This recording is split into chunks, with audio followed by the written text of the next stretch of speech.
مولاي صل وسلم دائما أبدا على حبيبك خير الخلق كلهم. Assalamualaikum warahmatullahi wabarakatuh. Dari bunyi sambutan salamnya kelihatannya semuanya sedang puasa. Alhamdulillah. Allahumma salli ala Sayyidina Muhammad wa ala ali Sayyidina Muhammad. Syekh Muhammad Uthman atalallahu mu'amarahu sahih jasadahu wa nafa'ana bihi wa Syekh Islam mata'ana bihusni salatihi wa tilawatihi hadha sabahul mubarak. Kita, telinga kita, hati kita diberikan nikmat mendengarkan bacaan yang luar biasa di subuh yang penuh berkah, subuh Sayyidul Ayyam, hari yang dipilih Allah Subhanahu wa taala, dan kita bisa bersilaturahim di tempat yang paling mulia, tanah masjid, di waktu yang paling mulia, salat subuh.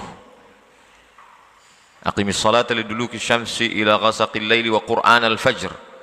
Allah tidak menyebut yang lain sebagai Quran Fajr, tapi disebut Allah salat subuh karena ayat yang paling panjang dibaca dalam salat adalah Quran al-Fajr, salat yang paling panjang bacaan ayat Al-Qur'annya di waktu subuh. Dan hari ini Allah Ta'ala memilih untuk mengawali kemuliaan, dan hari Jumat pula kemuliaan itu diakhiri dengan berakhirnya kiamat pada hari Jumat. Sampai-sampai hari Jumat dijadikan sebagai tempat berkirimnya salawat ke makam Rasulullah SAW. Ketika itu Nabi bertanya, sahabat bertanya kepada Rasulullah SAW, kaifa salatuna ma'rudatun alaika wa qad arimta. Bagaimana mungkin salawat kami dibawa ke makammu padahal engkau sudah hancur berkeping. Lalu kemudian Nabi menjawab, innallaha harramal arda ajsadal anbiya. Allah mengharamkan tanah memakan jasad para nabi. Mudah-mudahan silaturahim kita ini membuat kita selalu istiqamah dalam iman dan Islam, dan bersama Rasulullah SAW dalam surga Jannatul Firdaus insyaallah. Pada kesempatan yang baik dan mulia ini ada beberapa hal yang ingin saya sampaikan. Yang pertama, seperti ayat yang dibacakan oleh imam kita tadi, innama amruhu idza arada syai'an ayyaqula lahu kun fayakun. Termasuklah pertemuan kita subuh ini adalah jadwal kun fayakun yang tidak terjadwal sebelumnya. Berapa banyak kita berkeinginan tapi Allah tidak ingin, maka tidak terjadi. Ana urid, huwa yurid, hiya turid, Allah fa'alul lima yurid. Tapi ketika Allah Ta'ala mau, yamsaskallahu bidurrim fala kashifa lahu iyyahu. Kalau engkau ditimpa suatu kesulitan, kesusahan, tidak ada yang bisa menyingkapkan yang darimu kecuali Allah Subhanahu wa taala. Wa yuridka bi khairin fala radda li fadlih. Tapi kalau Allah ingin memberikan suatu kebaikan, tak pula ada yang bisa menolaknya, baik itu dari kalangan jin maupun manusia. Itu yang kita katakan setiap selesai salat, la mani'a lima a'taita wa la mu'tiya lima mana'ta. La mani'a, tidak ada satupun yang bisa menjadi penghalang atas apa yang engkau ingin berikan. Wa la mu'tiya, tidak pula ada yang bisa satupun yang memberikan atas apapun yang ditahan oleh Allah Subhanahu wa taala. Buktinya subuh ini berapa banyak jadwal saya batal yang baleho bannernya sudah siap karena tidak dapat izin. Subuh ini bisa karena memang tidak pakai izin. Ustaz Somad ngapain datang? Salat Jumat. Sama seperti saya menyampaikan khutbah Jumat, tidak perlu izin. Makanya saya dibuat di atas mimbar salat Jumat. Kita memang tidak ada membuat baleho, takbir akbar dan selain, hanya sekedar pertemuan silaturahim di masjid, di rumah Allah Subhanahu wa taala. Poin pertama yang ingin saya sampaikan bahwa dalam hidup ini banyak sekali hal-hal yang diberikan Allah Subhanahu wa taala kepada kita, seperti yang diceritakan pada kisah Nabi Musa alaihissalam. Musa alaihissalam adalah contoh model kun fayakun. Ketika semua anak-anak dirazia yuzabbihuna abna'akum wa yastahyuna nisa'akum. Anak laki-laki semuanya sembelih. Tidak ada satupun yang bisa terselamat dari penyembelihan Fir'aun. Razia yang dilakukan oleh penguasa terbesar dunia Sampai-sampai satu dari 7 keajaiban dunia mengabadikan makam kubur tempat mumi mereka sampai hari ini. Sampai-sampai satu-satunya raja yang jenazahnya masih utuh hidup sampai saat ini masih ada di Tahrir Square Museum di samping Sungai Nil. Siapa saja adik-adik yang nanti pergi ke Mesir, silakan kalau mau bertemu dengan Fir'aun. Tidak terlalu sulit untuk mengurus surat izinnya, dapat visa, pergi ke Kairo, dari Kairo naik taksi ke Tahrir Square, sampai di sana masuk ke dalam, naik ke atas, ada satu ruang khusus untuk dia. Ketika saya sampai di depan pintu, bergetar badan saya mau masuk ke dalam, karena melihat tiketnya mesti beli lagi. Ternyata tiket yang di bawah nggak cukup, sudah mahal, mau dipoto nggak boleh. Karena cahaya blitz boleh merusak, bisa merusak kulit mumi katanya, maka dibiarkan saja begitu. Nah, itu juga nanti maksudnya kita jangan foto pakai blitz. Mata anak kecil juga, yakadul barqu yakhtafu absarahum, kilat akan menyambar mata. Kilat bisa menyambar mata anak kecil disebabkan blitz, merusak kornea mata. Lalu kemudian Allah Subhanahu wa taala ingin memberikan kun fayakunnya. Wa auhayna ila ummi Musa an ardi'ih, wahai ibu Musa, susukan anakmu. Fa in khifti alaihi, kalau kau takut anakmu ini nanti akan disembelih oleh tentara Fir'aun, la takhafi, jangan kau takut, wala tahzani, jangan kau sedih. Orang akan stres menghadapi perjalanan hidup ketika 2 penyakit hinggap dalam dirinya, terlalu takut dan terlalu sedih. Ini penyakit orang sekarang. Terlalu takut nanti anak cucunya tidak makan, akhirnya dia korupsi. Terlalu takut nanti akan terjadi begini-begini, akhirnya dia curang dalam dagang bisnisnya. Terlalu takut dan kemudian terlalu sedih, akhirnya depresi, stres. Kalau langsung mati nggak apa-apa, ini setengah mati, menyusahkan orang hidup. Nauzubillah. Lalu kemudian Allah SWT mau menunjukkan kun fayakunnya, lalu kemudian dihanyutkanlah anak kecil itu di Sungai Nil. Kita tahu dari acara televisi parabola yang bercerita tentang hewan-hewan itu, katanya singa itu adalah sampai-sampai the Lion King, raja. Singa dianggap sebagai raja belantara hutan. Tapi ketika kita tonton di TV, singa tidak ada apa-apanya dibanding dengan kuda Nil. Betapa kuda Nil dengan enaknya saja menangkap kepala singa dan dicampakkannya. Ustaz tahu dari mana? Ada yang ngirim videonya ke saya. Sungai Nil yang dipenuhi dengan binatang buas yang luar biasa itu tidak dapat memudaratkan bayi kecil yang dihanyutkan Allah Subhanahu wa taala, karena ada rencana skenario Allah Subhanahu wa taala. Yang menghanyutkannya seorang perempuan. Asbaha fuadu ummi Musa farigha. Setelah anak itu dia hanyutkan, hatinya kosong. Menurut ahli tafsir, hatinya kosong, tidak ada memikirkan apapun, yang ada hanya Musa saja dalam hatinya. Lalu kemudian anak yang dihanyutkan itu tahu di mana lokasi tempatnya. Bukan karena dipasang tidak dipasang alarm, tidak dipasang remote control, tapi ada seorang anak perempuan, kakak Nabi Musa, yang mengamati kemana ini akan hanyut, dan yang menyambutnya juga adalah seorang perempuan. Kenapa perempuan? Kenapa bukan laki-laki? Karena saat itu berhadapan dengan laki-laki yang gagah perkasa. Kalau yang melawannya juga laki-laki itu biasa, tapi ketika yang melawannya adalah perempuan, disitulah nampak kun fayakun Allah Subhanahu wa ta'ala. Di sana di tepi Sungai Nil ada seorang perempuan yang lama merindukan seorang anak. Allah ingin dia punya anak tidak dari rahimnya. Kalau ada seorang perempuan punya anak lahir dari rahimnya lewat proses pernikahan, itu biasa. Tapi ini anak tidak lahir dari rahimnya, tapi lahir dari rahim seorang perempuan yang lain, dan dia menyelamatkannya. Perempuan itu diabadikan doanya dalam Quran. Imra'atu Fir'aun idh qalat, ketika dia berkata, Rabbi binili indaka baitan fil jannah, bangunkan untukku satu rumah di dalam surga, wa najjini min fir'auna wa amalihi wa najjini minal qaumiz zalimin. Perempuan itu bernama Asiyah. Perempuan yang menyambut bayi yang hanyut itu ada dalam Al-Quran.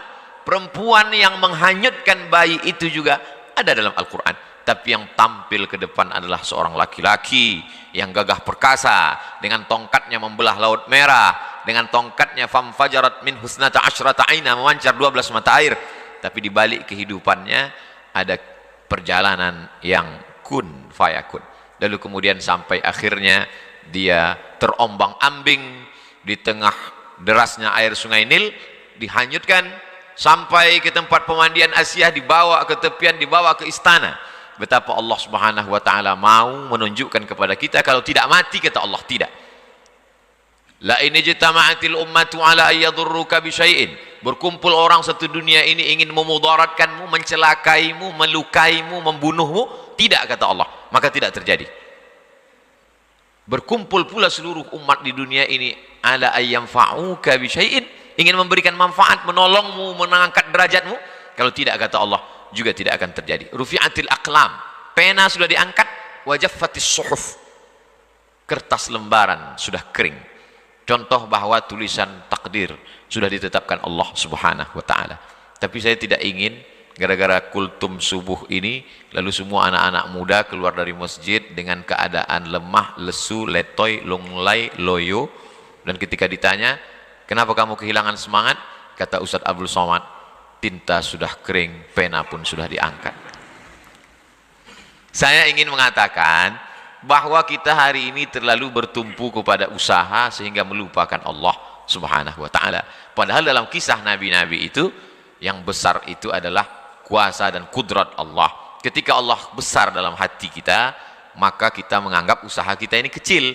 Ketika kita merasa besar diri kita, maka Allah akan menjadi kecil.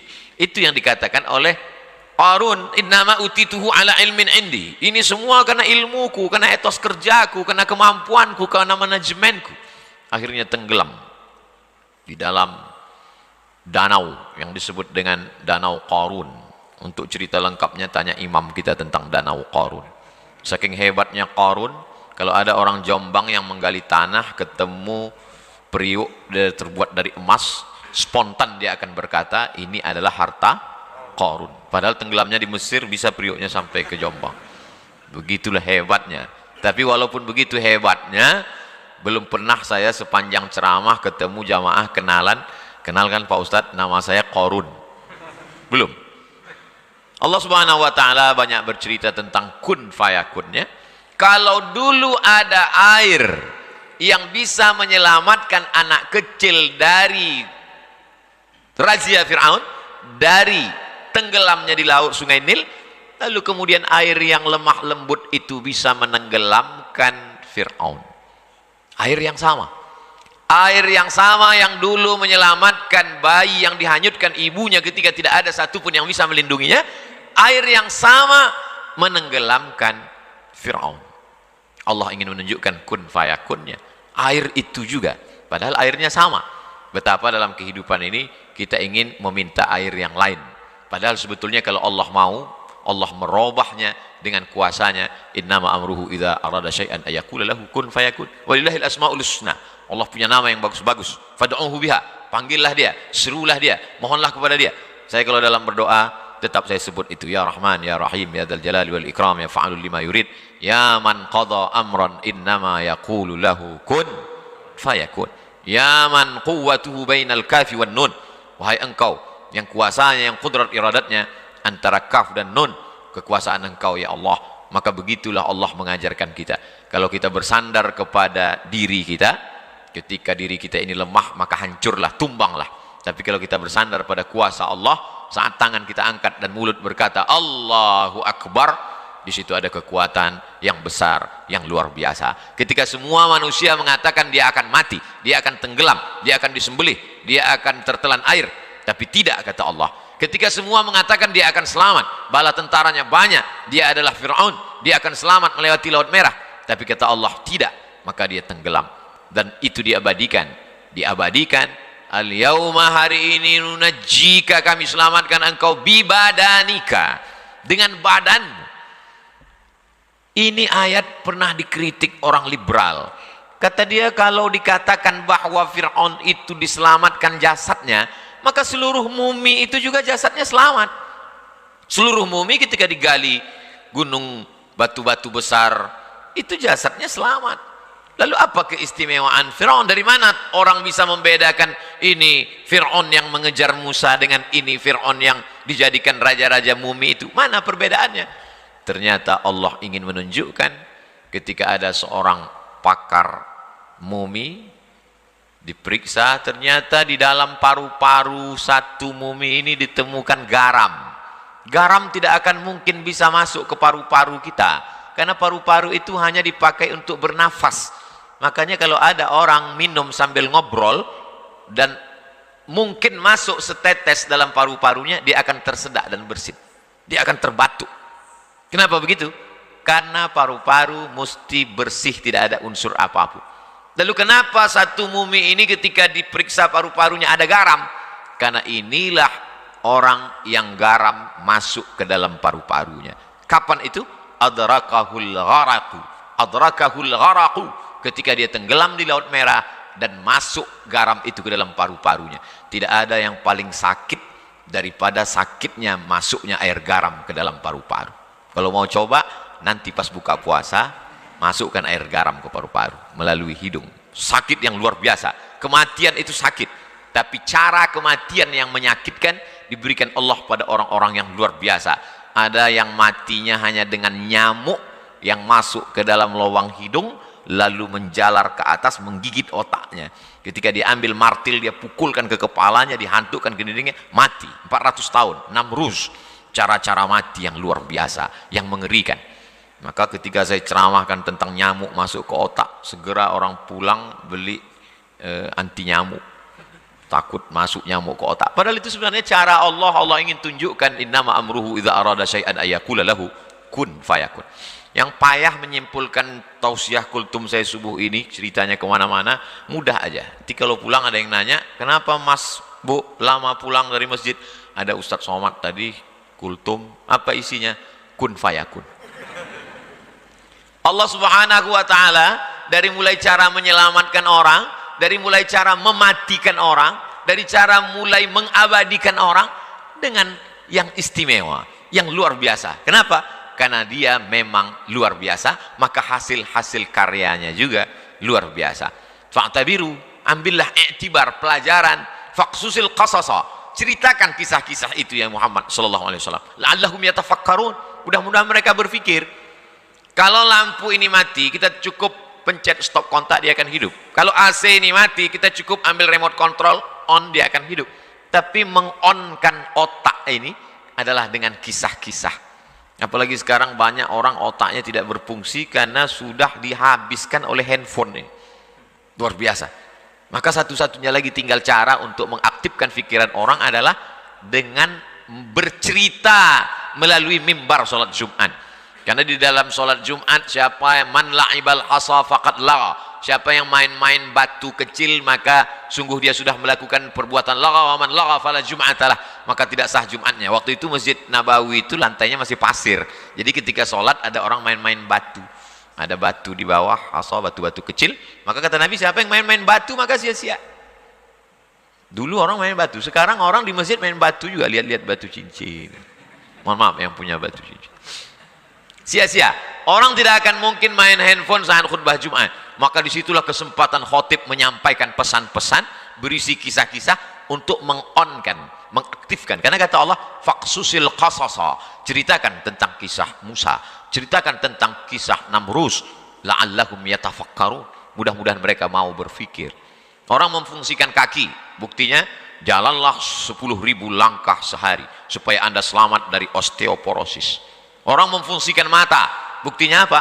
Dokter mata, spesialis mata sampai S1, S2, S3. Orang memfungsikan jantung, buktinya apa? Ada satu rumah sakit khusus, rumah sakit jantung. Tapi untuk memfungsikan akal pikiran, maka dengan cerita kisah dalam Al-Quran, bahkan ada orang barat yang bukunya isinya hanya cerita aja, kisah aja. A cup chicken soup for the soul. A cup, satu mangkok chicken soup, sup ayam for the soul, tapi bukan untuk perut. Satu mangkok sup ayam untuk jiwa. Jiwa tidak makan sup ayam, tapi ada satu mangkok ternyata isinya cerita saja.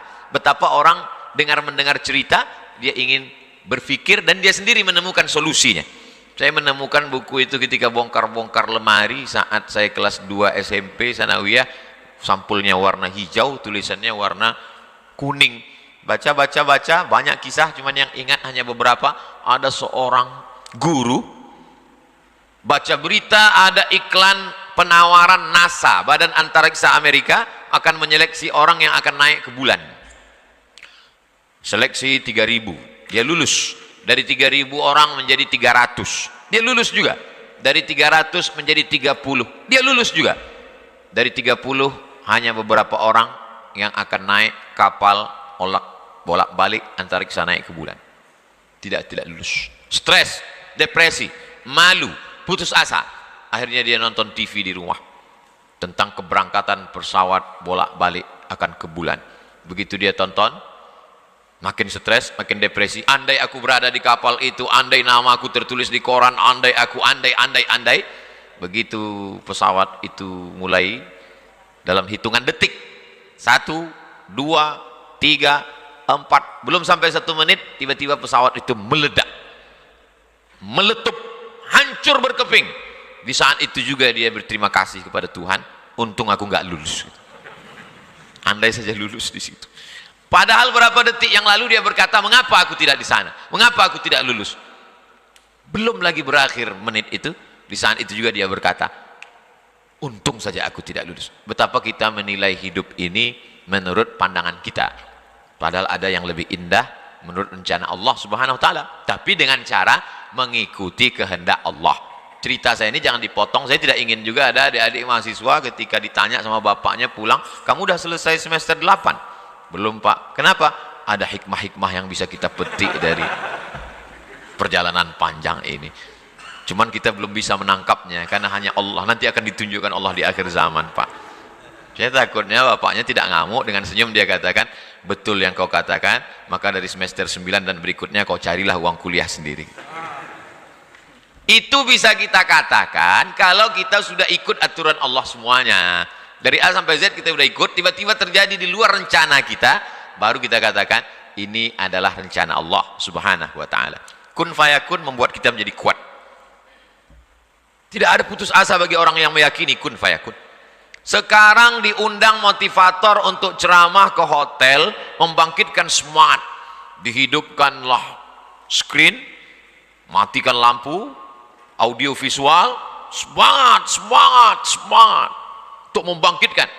Tapi begitu acara selesai, lampu hidup, screen mati, semangat pun mati juga. Kenapa? Karena dia datangnya dari ekstern, dari luar. Tidak bisa. Semangat hidup bangkit dari dalam. Semangat hidup apa? Semangat hidup kun fayakun. Di saat tidak ada tempat bergantung, ibu adalah orang paling tempat bergantung. Tidak ada tempat bergantung selain ibu. Tapi di saat itu ibu pun menghanyutkan dia. Allah sedang ingin mengatakan tidak ada tempat bergantung bagi engkau wahai Musa, kecuali hanya aku. Begitu juga yang dialami oleh Nabi Muhammad SAW. Ayahnya Abdullah meninggal, diasuh oleh ibunya Aminah meninggal, diasuh oleh kakeknya Abdul Muttalib meninggal, diasuh oleh pamannya Abu Talib pun meninggal, istrinya Khadijah meninggal juga, anak-anak perempuannya semua meninggal, kecuali satu terakhir 6 bulan setelah itu barulah meninggal. Lalu kemudian apa tempat dia bergantung? Tak ada tempat bergantung. Dia berharap, menganggap nanti orang Taif akan menolong. Berjalan kaki dia dari kota Makkah menuju Taif. Karena kalau dia naik onta, naik keledai, naik kuda, nanti dianggap dia akan pergi jauh, dia akan dibunuh. Dia jalan kaki 100 km sampai ke Taif. Orang Taif tidak menyambut dia dengan tala'al badru alaina. Orang Taif tidak menyambut dia pakai banner, baleho dan umbul-umbul. Mereka sambut dia dengan lemparan batu. Akhirnya dia mengadu ke balik bukit dan berkata, Ilahi ilaika ashku dha'fa quwwati, kepada engkau aku mengadukan kelemahanku, wa qillata hilati, ketidakberdayaanku, wa hawani, kehinaanku di tengah manusia. Anta rabbul mustad'afin, engkaulah tempat aku berlindung ya Allah. Pada saat itulah baru Allah menunjukkan kun fayakunnya. Setelah perjalanan panjang, di akhir itu baru datang kun fayakun. Malakul jibal, malaikat jibal, malaikat penjaga segala bukit di dunia ini berkata, ya Muhammad sallallahu alaihi wasallam, tunjukkan mana tunjukkan mana gunung yang paling besar, Jabal Qu'ayqi'an dengan Jabal Abi Qubais. Tunjukkan, akan kutimpakan kepada mereka, rata mereka dengan tanah. Apa jawab Nabi? Asallah an yukhrij min aslabihim man ya'budullah wa la yusyrika bihi syai'a. Ya Allah, keluarkan dari tulang sulbi mereka anak cucu yang akan menyembah engkau, tidak mempersekutukan engkau dengan apapun. Penduduk Taif hari ini 100% muslim. Di saat kemarahan, di saat kekecewaan, di saat tidak ada tempat berharap, tapi Allah ingin memberikan kemuliaan, Allah berikan kun fayakun.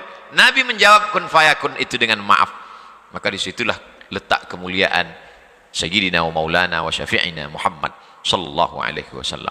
Lalu kenapa kun fayakun itu tidak turun ke kita? Bukan karena airnya tidak turun, tapi karena cawannya tidak siap untuk menampung. Bejana yang disiapkan tidak cukup untuk menampung air hujan yang diturunkan Allah Subhanahu wa taala. Kun fayakun akan turun pada jiwa pemaaf seperti yang ada pada hati Muhammad sallallahu alaihi wasallam. Apa kata Jibril? Terompah kayu sendal yang diinjak Nabi itu berdarah dan darahnya hampir saja menetes ke tanah. Kata Jibril, kalau sampai darah kakimu itu menetes ke tanah, kuratakan dunia ini ya Muhammad. Nabi membersihkan darah itu agar tidak menetes ke tanah. Andailah datang malaikat Jibril berkata kepada Abdul Somad, andai darah itu menetes ke tanah, akan kumatikan semua haters-hatersmu Abdul Somad. Langsung saya injakkan kaki saya itu ke tanah. Ternyata kun fayakun itu tidak akan pernah turun kepadamu Abdul Somad, karena hatimu tidak seperti hati pemaaf Muhammad sallallahu alaihi wasallam. Ini poin pertama tentang kun fayakun. Nah, kita tidak mau ini hanya sebatas teori. Bagaimana menurunkan kun fayakun yang ada pada Musa, pada Ibrahim, pada Muhammad alaihi wassalatu wassalam ini kepada generasi sekarang? Maka kita perlu mentransfer itu ke umat yang ada sekarang. Alhamdulillah, saya lihat masjid ini luar biasa cantik indah, tapi apa kata Syekhna Ustadz Abdul Somad, di sini ada 20 anak selevel SMA yang boarding belajar Al-Quran tahfiz ilmu keislaman. Yang SMP tidak boarding tapi full day. Full day maksudnya penuh satu hari, malamnya enggak di sini lagi. Inilah cara kita untuk mengembalikan lagi kun fayakun yang pernah ada mampir di dalam hati Musa, yang pernah bersemayam di dalam hati Ibrahim, kita tarik lagi ke hati umat yang ada sekarang melalui lewat pendidikan Islam. Macam-macam, lain padang, lain belalang, lain lubuk, lain ikannya, lain kepala, lain idenya. Ada idenya dengan membuat masjid bagus, lalu kemudian ada lembaga pendidikan. Ada idenya untuk memajukan Taman Pendidikan Al-Quran dengan program 1000 TPQ seluruh dunia, sehingga kualitas anak-anak, guru fisika, PNS, guru kimia digaji mahal, guru matematika bisa dapat beasiswa S1, S2, S3, tapi guru ngaji digaji 300.000 sebulan, gajiannya 3 bulan sekali, disunat massal. Bagaimana kun fayakun itu bisa mampir ke dalam hati anak-anak kita? Maka mesti ada perbaikan kurikulum, perbaikan pendidikan, program-program, dan masjid apa namanya Ustaz? Masjid Ar-Rayyan.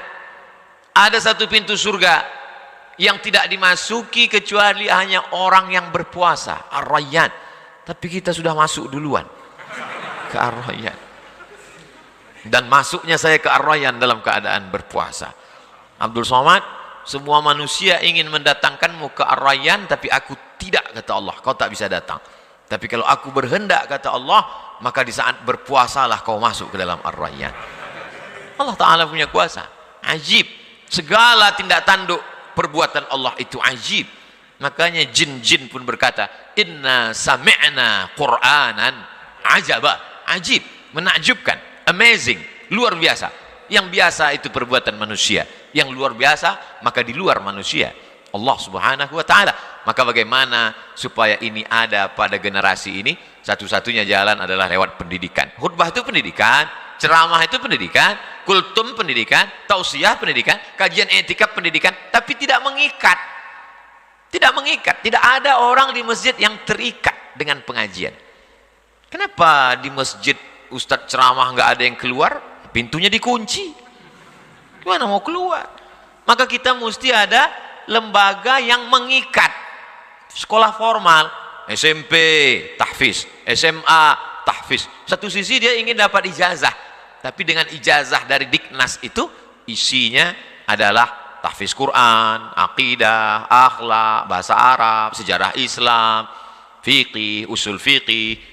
Dalam satu hembusan nafas dia akan berkata qala Rasulullah SAW, qala Nabi SAW. Tapi juga dalam hembusan yang sama dia mampu berkata fisika, kimia, biologi, matematika, bahasa Inggris.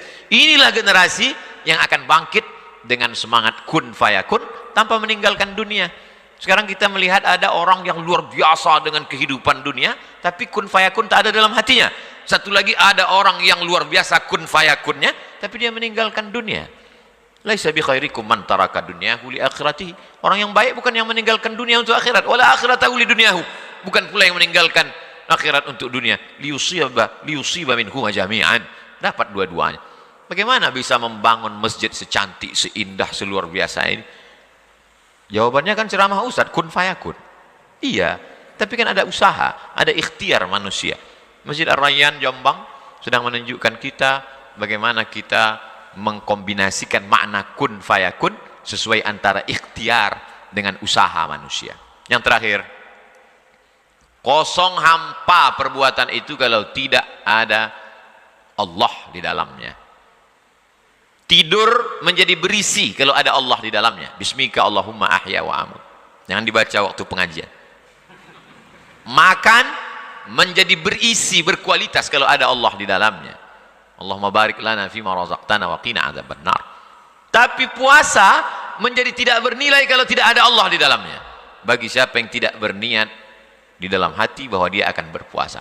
Ibadah kosong, salat kosong kalau tidak ada lillah. Tapi perbuatan yang bukan ibadah malah menjadi ibadah kalau ada Allah di dalamnya. Tapi ceramah saya jangan dipelesetkan. Nanti satu hari main game online terus. Kamu dari pagi main game. Kalau ada Allah di dalamnya, maka dia pun akan bernilai ibadah, kata Ustaz Somad tadi. Ini banyak sekarang. Saya yang di masjid ini insya Allah tidak akan mempelintir ceramah saya. Tapi kan ini direkam. Itu bisa sampai kemana-mana. Nah, maka 3 poin yang saya sampaikan. Pertama, kun fayakun para nabi. Yang kedua, kita transfer, kita ambil itu ke generasi sekarang. Yang ketiga, bahwa tidak akan ada makna dalam suatu perbuatan tanpa ada Allah. Mudah-mudahan pertemuan kita ini pun pertemuan karena Allah. Rajulani, 2 orang. Tahabba fillah, berkasih sayang karena Allah. Ijtama'a alaih, bertemu karena Allah. Wa tafarraqa alaih, berpisah pun juga karena Allah. Saya akan melanjutkan perjalanan ke Pulau Bangka Belitung, setelah itu ke Palembang, setelah itu ke Riau, setelah itu baru balik ke Jombang lagi. Terima kasih, jazakumullah khairan, barakallahu fikum. Mudah-mudahan Allah senantiasa menjaga hati kita. Terima kasih. Wassalamualaikum warahmatullahi wabarakatuh.